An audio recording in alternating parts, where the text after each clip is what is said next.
तो स्वागत है आपका पाठशाला में। आज हम देखने वाले mutual inductance of two long coaxial solenoid. तो बेसिकली आपके बुक में लॉन्ग कोएक्सियल सोलेनॉइड के बारे में बताया। तो ये जो इसका जो बेसिक फंडा है ये कहाँ से शुरू हुआ था। जैसे हमने फैराडे का एक्सपेरिमेंट देखा था, उसमें फैराडे सर ने जो लास्ट एक्सपेरिमेंट किया था, क्या हमें याद है? उसमें फैराडे सर ने एक कॉइल लिया था, कॉइल का यहाँ पे उसको ऑफ कर रहे थे, ऑन कर रहे थे कुछ टाइम के बाद में। तो इस प्रॉब्लम को हटाने के लिए हम ऑल्टरनेटिंग सोर्स ही ले लेते, ठीक है। तो अपने हिसाब से वो उल्टा होते रहेगा, ठीक है। कभी डिक्रीज कभी इंक्रीज, कभी डिक्रीज कभी इंक्रीज, अपने हिसाब से हो जाएगा। ऑल्टरनेटिंग सोर्स ले लिया हमने, डन। और यहाँ पे फैराडे सर ने इसके नज़दीक में एक और कॉइल लिया था जो कि काफ़ी मोटा सा था, मतलब जिसका एरिया ज़्यादा था, डन। और यहाँ पे गैल्वेनोमीटर लगाया था उन्होंने। उसके बाद जैसे ही यहाँ पे सोर्स को चालू किया, सपोज इसमें से कुछ I1 करंट फ्लो हुआ, तो जैसे ही यहाँ से I1 करंट फ्लो हुआ तो इसके अंदर में क्या होगा, करंट तो एक ही बार में मैक्सिमम नहीं पहुँचेगा, ऊपर से ऑल्टरनेटिंग करंट है तो धीरे धीरे मैक्सिमम पहुँचेगा फिर नीचे आएगा। ये तो पता है ना, ऑल्टरनेटिंग करंट ऐसे मैक्सिमम वैल्यू लेगा फिर मिनिमम वैल्यू लेगा, ऐसे करके करंट फ्लो होगा। तो यहाँ पे करंट क्या होगा, कभी मैक्सिमम होगा फिर कभी मिनिमम होगा, फिर उल्टा साइड में मिनिमम, फिर कभी उल्टा साइड में जीरो हो जाएगा। ये बातें क्लियर है। तो यहाँ पे जब हमने alternating source suppose I1 amount of current लिया तो इसके अंदर क्या होगा, मैग्नेटिक फील्ड प्रोड्यूस होना शुरू किया, that is B is equal to mu naught n I। मतलब क्या है, I1 साथ में ये एज ए मैग्नेट बिहेव कर रहा है, तो इसके अंदर में मैग्नेटिक करंट के साथ, क्योंकि करंट का वैल्यू कभी मैक्सिमम जाएगा फिर जीरो आएगा, तो करंट के साथ यहाँ पे फ्लक्स भी चेंज हो रहा है। ये बात क्लियर है। तो जैसे करंट के साथ यहाँ पे मैग्नेटिक फील्ड चेंज होगा, उसकी वजह से इस ए वाले कॉइल में जो फ्लक्स लिंकेज होगा वो भी चेंज होगा। और जैसे ही फ्लक्स लिंकेज चेंज होगा वो कैसे होगा बोलने से हमें पता है, BA cos थीटा होता है ना चीज़। अगर n नंबर ऑफ टर्न है इसमें, जैसे 200-300 कुछ भी टर्न हो सकता है, तो NBA ऐसा आ जाएगा cos थीटा। मैग्नेटिक फील्ड इस तरफ, और अगर हम लोग इस कॉइल की बात करें तो मैग्नेटिक फील्ड इस तरफ निकल रहा है और कॉइल का एरिया भी इसी तरफ है, तो cos 180 आएगा, नहीं तो cos 0 आएगा, दोनों का वैल्यू 1 ही होता है, डन है। तो NBA तो हम देख सकते हैं यहाँ पे जो फ्लक्स है, नंबर ऑफ टर्न्स यहाँ पे सेम, यहाँ पे जो एरिया है वो भी सेम। तो ये जो फ्लक्स है ना किस पे, मैग्नेटिक फील्ड पे डिपेंड कर रहा है। तो यहाँ पे मैग्नेटिक फील्ड चेंज होने वाला है तो यहाँ पे फ्लक्स भी चेंज होगा, और जैसे ही यहाँ पे फ्लक्स चेंज होगा तो यहाँ पे एक इंड्यूस्ड EMF प्रोड्यूस्ड हो जाएगा अकॉर्डिंग टू फैराडे का लॉ, दैट इज d∅dt। तो इसीलिए हम बोलते हैं इसको म्यूचुअल इंडक्टेंस, डन। क्योंकि एक में करंट फ्लो होता है, EMF एक और में जनरेट होता है। क्या ये बातें क्लियर है हमें? अब हमारे जो NCERT बुक में जो दिया है वो कुछ ऐसा बताया आपको। ये जो कॉइल है ना इसको कोएक्सियल लेने बोला है, मतलब ये जो छोटा वाला कॉइल है इसको बोला है कि आप अंदर में रख लो। ये जो छोटा वाला कॉइल मैंने बनाया था इसको बोला है अंदर में रख लो, डन। ये अगर एक्सिस होता, डन, ये अगर एक्सिस होता, और बोला है जो बड़ा वाला कॉइल लिया था इसको आप बाहर प्लेस करो, यही सेम एक्सिस में रखते हुए, ठीक है। इसी सेम एक्सिस में बड़े वाले कॉइल को आप बाहर प्लेस कर दो, ऐसे करके आप बाहर में प्लेस कर दो। ये बातें क्लियर है? कहने का मतलब कुछ ऐसा है, अगर एक बड़ा वाला सॉलिनॉइड होता तो इसके अंदर छोटे वाले सॉलिनॉइड को एकदम इसके एक्सिस में रख दो, डन, तब एक कोएक्सियल बन जाएगा। और अब करंट किस में फ्लो करोगे, छोटे वाले में फ्लो करोगे। अब करंट आप इसमें फ्लो करने वाले हो। ये बातें क्लियर है? तो जैसे ही हम करंट फ्लो करेंगे तो इसके ये बड़े वाले में क्या होगा, इसके अंदर में देखो ऑल्टरनेटिंग करंट है तो फ्लक्स का वैल्यू कभी मैक्सिमम कभी मिनिमम पहुंचेगा, और जैसे मैक्सिमम मिनिमम पहुंचते रहेगा तो उस हिसाब से फ्लक्स लिंकेज होगा ये बड़े वाले रेड वाले कॉइल में। तो सेम उसके अंदर भी एक EMF प्रोड्यूस होता है, ये तुम्हारे ऊपर वाला जो रेड वाला कॉइल है ना इसमें एक EMF प्रोड्यूस्ड हो जाता है। ये बातें क्लियर है? इसी फिनोमेना को हम क्या बोलते हैं, म्यूचुअल इंडक्टेंस। क्या ये बातें क्लियर है? और अंदर वाले कॉइल में हम ऑल्टरनेटिंग सोर्स का करंट लगवाते हैं, डन। यहाँ तक बातें क्लियर है? तो उससे एक EMF प्रोड्यूस्ड होता है। तो अभी हम एक ऐसे पोजीशन में कि हम लिख सकते हैं कि भाई म्यूचुअल इंडक्टेंस क्या होता है। तो सिंपल लिखेंगे, mutual inductance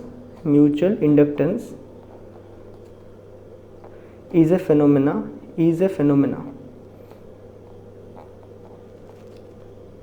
where flux changes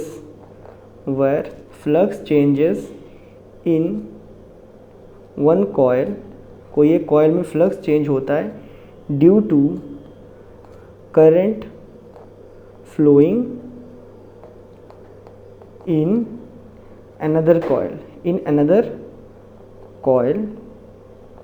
when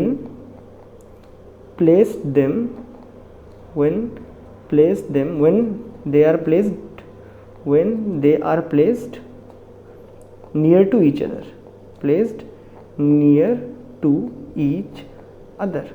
ये बातें क्लियर है? तो एक कॉइल में करंट फ्लो के चेंज की वजह से दूसरे कॉइल में EMF इंड्यूस्ड होता है, इसी चीज़ को हम बोलते हैं म्यूचुअल इंडक्टेंस।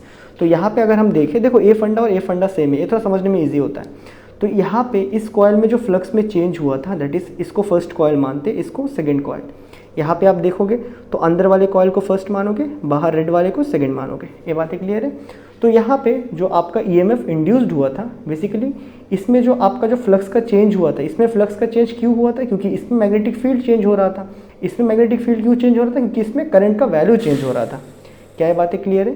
तो हम लिख सकते हैं दैट इज़ जो फ्लक्स का चेंज हुआ सेकेंड कॉइल में ड्यू टू फर्स्ट कॉइल, वो किसकी वजह से हुआ? Due to change in current in the first coil. ये बातें क्लियर है? डन। तो इसको यहाँ से प्रोपोर्शनलिटी को हटाएंगे तो हमें यहाँ पे कांस्टेंट मिलेगा that is mutual inductance of the second coil. Second coil में जो ईएमएफ इंड्यूस्ड हुआ ड्यू टू फर्स्ट कॉइल, ये हमने लिखा एक प्रोपोर्शनलिटी कांस्टेंट और साथ में I1। यहाँ पे जो M21 है ना आपका, यहाँ पे जो M21 जो मैंने लिखा है ना, इसी को क्या बोलते हैं हम?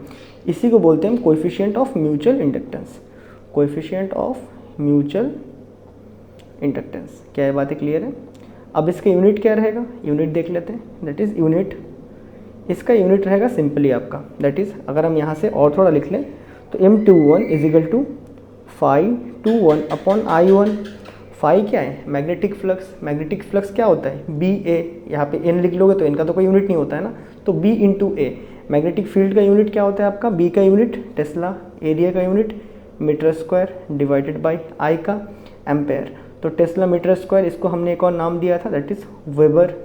वेबर टेस्ला मीटर स्क्वायर को हम लोग वेबर बोलने लगे थे, फिर नीचे ampere.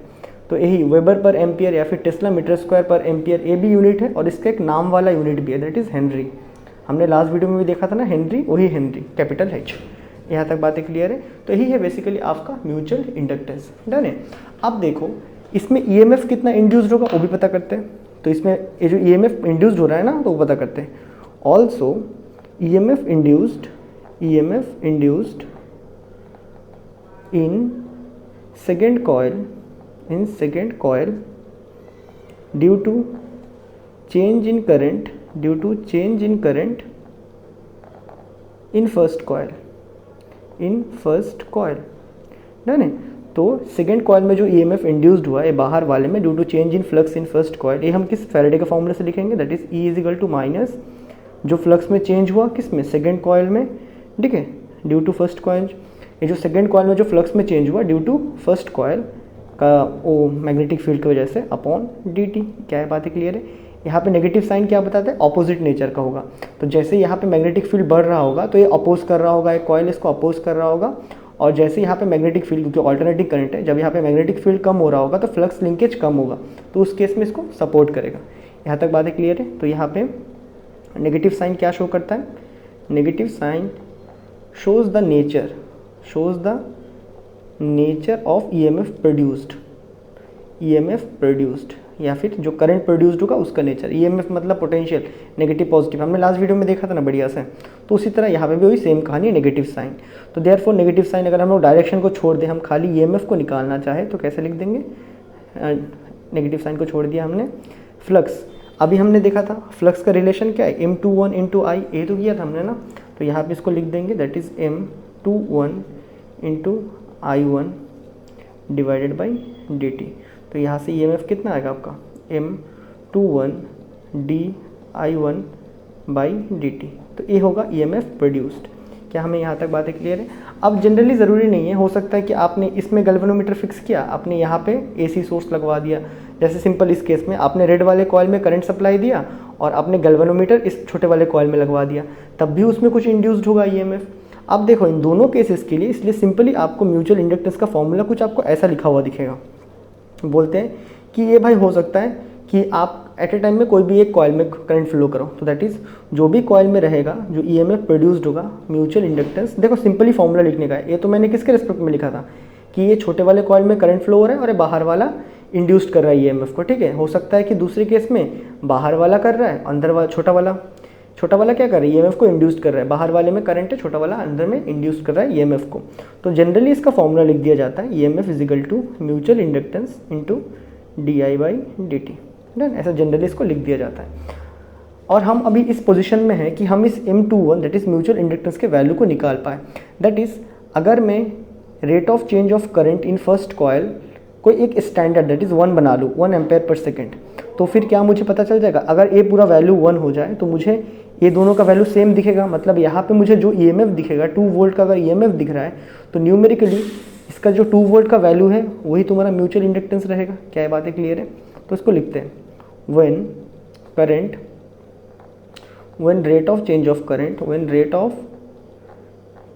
of current in coil 1 is 1 ampere per second। Rate of change of current को क्या कर दिया हमने, 1 एम्पेयर पर सेकेंड, हमने इसको सेटअप किया। Then value of mutual inductance, देख रहा हूँ जैसे इसको 1 कर देंगे तो म्यूचुअल इंडक्टेंस का वैल्यू ईएमएफ के बराबर दिखेगा जो यहाँ पे शो करने वाला है। Then the value of mutual inductance is equal to value of EMF in coil 2। यहाँ बातें क्लियर है? तो यही है बेसिकली आपका म्यूचुअल इंडक्टेंस। तो हमने यहाँ पे क्या देखा, फैराडे का जो लास्ट एक्सपेरिमेंट था उसको हमने यहाँ पे ड्राइव करने की कोशिश की है। डन। यहाँ पे क्यों हो रहा था, बेसिकली वो म्यूचुअल इंडक्टेंस की वजह से हो रहा था। तो हमने म्यूचुअल इंडक्टेंस का डेफिनेशन भी लिखा। हमने बोला यहाँ पे चेंज क्यों हो रहा है, इसमें बेसिकली ईएमएफ क्यों प्रोड्यूस हो रहा है, क्योंकि इसमें मैग्नेटिक फील्ड चेंज हो रहा है और मैग्नेटिक फील्ड यहाँ चेंज होने का वजह था करंट। डन। और फिर हमने इसको डिफाइन भी किया, हमने यूनिट भी देखा, इसका म्यूचुअल इंडक्टेंस का यूनिट भी आपका हेनरी रहेगा। फिर इसमें कितना ईएमएफ प्रोड्यूस्ड हुआ सेकंड कॉइल में वो भी हमने यहाँ पे निकाल लिया। डन है? यहाँ तक बातें क्लियर है? तो मैं मिलता हूँ आपसे नेक्स्ट वीडियो में जहाँ पे हम निकालने वाले कोएफिशिएंट ऑफ म्यूचुअल इंडक्टेंस का फॉर्मूले को। जैसे लास्ट टाइम में हमने भी निकाला था ना कि कोएफिशिएंट ऑफ सेल्फ इंडक्टेंस का एक फॉर्मूला निकाला था, उसी तरह इस बार निकालेंगे कोएफिशिएंट ऑफ म्यूचुअल इंडक्टेंस के फॉर्मूले को। तो मैं मिलता हूँ आपसे नेक्स्ट वीडियो में, तब तक के लिए गुड बाय।